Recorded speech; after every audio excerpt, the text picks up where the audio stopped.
पिछले 2 दिनों में हुई बेमौसम की वर्षा के कारण खेतों में खड़ी फसलों में खराब होने की कगार पर है। फसलों में खराबे को लेकर किसानों ने मुआवजा देने की मांग की है। क्षेत्र में इन दिनों अधिकांश किसानों की फसलें खेतों में पककर कटने को तैयार खड़ी है। ऐसे में 2 दिन में हुई बेमौसम की वर्षा ने फसलों में काफी खराब किया है। इस बेमौसम की वर्षा के कारण पककर तैयार खड़ी फसलों के दाने काले पड़ जाएंगे तथा बेचने पर उनको उचित मूल्य भी नहीं मिल पाएगा। इसी प्रकार जो फसलें कटकर खेतों में पड़ी है, विक्रय करने पर काली पड़ गई चारे की फसल के खरीदार नहीं मिलेंगे। क्षेत्र में अतिवृष्टि में भी किसानों की अधिकांश फसलें खराब हो गई थी। लगातार हो रही बारिश ने किसानों के माथे पर चिंता की लकीर खींच दी है। अंचलों में स्थिति यह है कि बारिश के कारण खेत जलभराव की स्थिति बन रही है और यही कारण है कि मूंग की फसल सड़ने की स्थिति में पहुंच गई है। मूंग की फसल बोई थी, जो तेज बारिश के कारण हुए जलभराव के कारण गल चुकी है और पौधों में दोबारा से अंकुरण होने लगा है। नौतपा समाप्त होने के बाद अचानक मौसम परिवर्तित हो गया। बारिश के चलते मौसम में ठंडक आने से नागरिकों को गर्मी से राहत हुई, लेकिन किसानों की चिंताएं बढ़ गई है।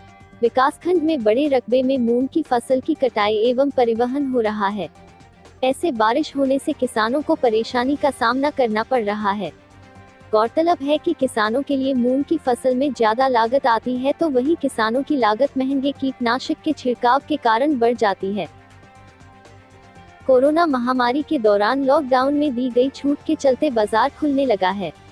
नगर पालिका के द्वारा नगर में आने वाले वाहनों के लिए पार्किंग बनाई गई है, जिसमें 2 पहिया वाहन से 10 रुपए एवं 4 पहिया वाहन से 50 रुपए लिए जा रहे हैं। यह शुल्क अधिकतम 2 घंटे के लिए तय किया गया है।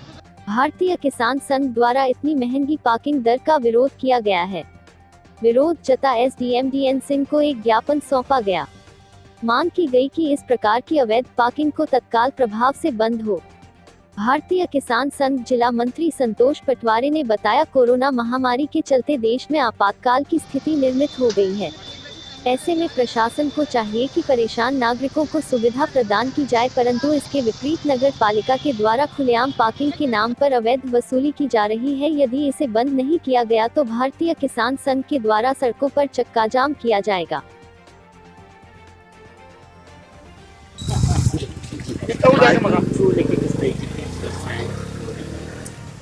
पार्किंग का तो यहाँ का बहुत गंभीर मामला होता जा रहा है।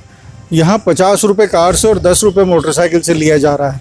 लॉकडाउन के लंबे अंतराल के बाद लोग अपने व्यवस्थाओं का सामान खरीदने के लिए बाजार आए और ये अवैध वसूली की जा रही है। ये अवैध वसूली जो है तत्काल प्रभाव से प्रशासन और शासन को रोक लगाना चाहिए। आज 50 रुपये ये तो सेवा के उद्देश्य से होना चाहिए और लोगों को सुविधा प्रदान करें ऐसे विकराल विषम परिस्थितियों में, लेकिन ये जो प्रशासन कर रहा है, ये नगर पालिका जो कर रहा है, ये पूरी तरह से गलत है और हम इसका पूरा विरोध करते हैं। और अगर ये नहीं बंद होता है तो हम लोग जाम करेंगे, बाजार में चक्का जाम करेंगे, पर इसका पूरी तरह से विरोध करेंगे। पार्किंग का जो मुद्दा करना है, क्या मुद्दा है, क्या कहना चाहेंगे? पार्किंग के मुद्दे पे मैं ये कहना चाह रहा हूँ कि नगर पालिका द्वारा जो किसानों की गाड़ियाँ आती है और अगर 1 मिनट भी रुकते हैं वो उनसे 50 रुपये मतलब अवैध वसूली की जा रही है। तो ये जो वसूली की जा रही है वो गलत है, अवैध है और किसानों को बहुत कठिनाई का सामना करना पड़ता है। वैसे ही तो दिक्कत है, आदमी को गाड़ी पार्किंग करने की एक व्यवस्था बनाई जाए, उसमें गाड़ी पार्किंग हो जाती है। और अगर ये ऐसा करा तो भारतीय किसान संघ जाम की स्थिति पैदा कर देगा पूरे बाज़ार के अंदर। मतलब गाड़ियों की पार्किंग की व्यवस्था शासन करे, पैसे अगर उनको लेना तो न्यूनतम जो भी उनका एक रेट है वो उसके हिसाब से लिया जाए। 5 रुपये ले ले वाली प्रत्येक गाड़ी, उसका एक टाइमिंग सेट हो 1 घंटे या 2 घंटे, लेकिन 2 मिनट के 50 रुपये लेना तो हमारे हिसाब से बहुत ही गलत है। और अगर ऐसी व्यवस्था बनी तो हम लोग पूरे मार्केट को जाम कर देंगे। भीलर देव धर्मोत्सव समिति द्वारा निर्धन परिवार की कन्या का निःशुल्क विवाह कराकर जीवन यापन की सामग्री देकर कन्यादान किया। समाज में समरस का भाव, निर्धन कन्याओं का विवाह हो, इसलिए भीलर देव मंदिर में भीलर देव सेवा आध्यात्मिक जनजागरण समिति द्वारा विवाह संपन्न कराया गया।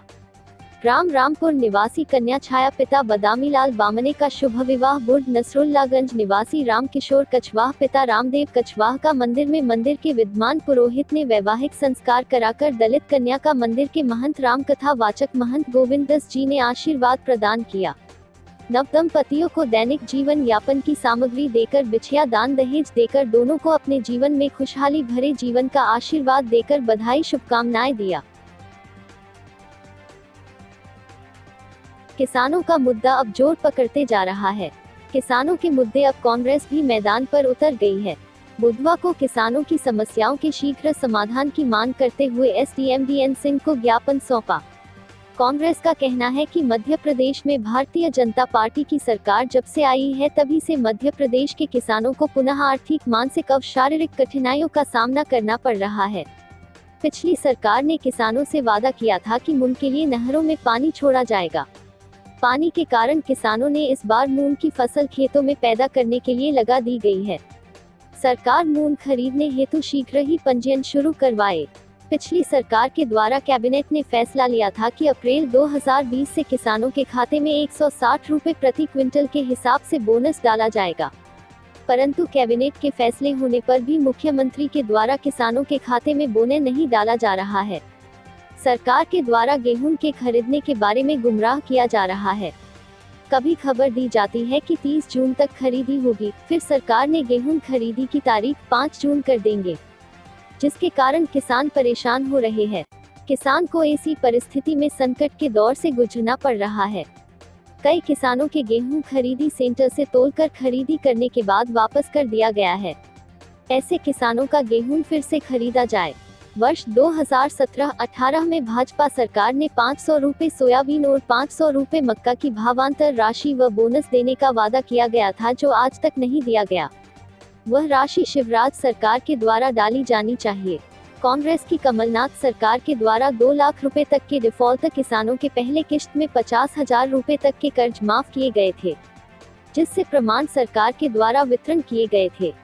उनसे भी भाजपा सरकार के द्वारा गेहूं खरीदी में वजह आ रही है, उसकी जांच भी कराई जानी चाहिए।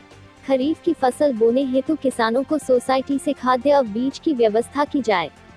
साथ ही कुछ व्यापारियों के द्वारा किसानों को गुमराह कर घटिया अमानक बीज बेचा जा रहा है, उन व्यवसायों पर दंडनीय कार्यवाही की जानी चाहिए। क्या मांग की गई? मांग हमारी ये है कि सबसे पहली मांग तो मूंग खरीदी समर्थन मूल्य पर की जाए। दूसरी, जो सोसाइटियों में सरकार ने जो गेहूं खरीदा है उनकी बिलिंग नहीं हुई, तो उसके कारण गेहूं वापस कर दिया सरकार ने। तो हम ये चाहते हैं कि उनका माल वापस सरकार खरीदे और उनकी बिलिंग की जाए। कुछ किसानों का पैसा भी रुका हुआ है, वो पैसा अभी तक नहीं आया। तीसरी हमारी मांग है कि सोसाइटियों में खाद बीज की व्यवस्था की जाए सरकार की तरफ से। और हमारी जो कर्ज माफ़ी हुई थी कांग्रेस सरकार की तरफ से, उसको हमने प्रमाण पत्र बांटे थे, मगर फिर भी शिवराज सिंह की सरकार उन किसानों से पैसा वापस ले रही है। तो उस पर सरकार विराम लगाए और जांच करवाए कि ये सही है कि गलत है। ऐसी हमारी 6 बिंदुओं की मांग थी शासन से। राज्यपाल महोदय के नाम से SDM साहब को ज्ञापन दिया है। शहर एवं गांव में अस्थायी रूप से बनाए जाए रेन वाटर हार्वेस्टिंग। होशंगाबाद जिले की सिवनी मालवा की टप्पा तहसील शिवपुर के मां नर्मदा सेवा युवा संगठन के कार्यकर्ताओं ने SDM के नाम एक ज्ञापन सौंपा। ज्ञापन में बताया कि मानव समाज के द्वारा प्रकृति को दोहन किया जा रहा है, इसके चलते भूमिगत जल का स्तर काफी गहराई में जाते जा रहा है। इसी के कारण गर्मी में कुएं, हैंडपंप, ट्यूबवेल आदि सूख जाते हैं। कार्यकर्ताओं ने मांग की है कि बरसात के पानी को शहर एवं गांव में ही रोका जाए, जिससे कि हमारे शहर एवं गांवों का भूमिगत जल स्तर बढ़ाया जा सके और हम भविष्य में सूखे की समस्या से मुक्त हो सके। बरसात के पूर्व बारिश के पानी को रोकने हेतु विकासखंड सिवनी मालवा एवं अंतर्गत आने वाले गांवों में अस्थायी रूप से रेन वाटर हार्वेस्टिंग बनवाया जाए। इस अवसर पर हंसमुख नामदेव, अंकिता मंडलोई, उद्देश्य भारती, पवन यादव सहित अन्य कार्यकर्ता उपस्थित रहे। क्या मांग की गई? मां नर्मदा सेवा युवा संगठन भिलाड़िया घाट शिवपुर क्षेत्र के द्वारा आज SDM महोदय को अस्थायी रेन वाटर हार्वेस्टिंग के संदर्भ में ज्ञापन दिया है। उनसे हमने ये मांग की है कि क्यों ना विकासखंड के स्तर पर सभी ग्राम पंचायतों में अस्थायी रेन वाटर हार्वेस्टिंग बनवाई जाए। यह काम जल्द ही पूरा हो ताकि हम वर्षा के पानी को गाँव में ही रोक सकें और अंडर लेवल वाटर को हम बढ़ा सकें। आबकारी विभाग ने की छापामार कार्रवाई, लाखों की कच्ची शराब हुई जब्त। होशंगाबाद जिले के सिवनी मालवा में जिला आबकारी अधिकारी के निर्देश पर आबकारी विभाग की संयुक्त टीम ने कुचबंदिया मोहल्ले में छापामार कार्रवाई की। आबकारी उप निरीक्षक सुयश फौजदार ने बताया कि मुखबिर से सूचना प्राप्त हुई थी कि कुचबंदिया मोहल्ले में बड़ी मात्रा में कच्ची शराब का विक्रय किया जा रहा है, जिस पर कुचबंदिया मोहल्ले में दबिश दी गई। कार्यवाही में 3450 किलोग्राम महुआ लाहन एवं 120 लीटर हाथ भट्टी कच्ची शराब जब्त की गई। महुआ लाहन एवं कच्ची शराब को आरोपियों के द्वारा नाली में छुपाकर रखा गया था। महुआ लाहन के सैंपल लेकर मौके पर नष्ट किया गया है। वही आरोपियों के विरुद्ध आबकारी अधिनियम 1915 की धारा 34.1 क के तहत 4 प्रकरण पंजीबद्ध कर विवेचना में लिए गए। जब्त की गई मदिरा एवं लाहन का अनुमानित मूल्य 2,65,000 रुपए है।